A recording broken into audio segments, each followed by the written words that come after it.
मी जसा म्हाडात ह्याच्यात आदरणीय पवारसाहेब आणि विजयदादांची घट्ट प्रेम मैत्री आणि सगळ्यात महत्त्वाचा विश्वास आहे. त्याचबरोबर विजयदादांना हा मतदारसंघ म्हणजे घर गाव वाडी वस्ती नाती गोती जशी त्यांनी माहिती आहे, नुसती माहिती नाही सांभाळली आहेत आणि आत्ता नाही 5 दशकं सांभाळली आहेत स्वतः त्यांनी. त्यामुळे एक वेगळं नातं असतं. काही लोकांना वाटतं की काही लोकांना आजकाल महाराष्ट्रात गल्लत करतात, त्यांना नाती आणि व्यवसाय ह्याच्यातला फरकच कळतो.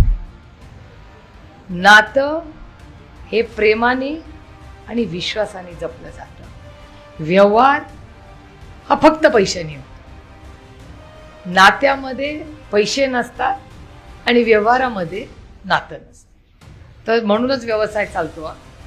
कारण का व्यवसायात प्रेम आणलं तर मग झालं कल्याण, आणि नात्यामध्ये पैसे आणले तरी अडचण.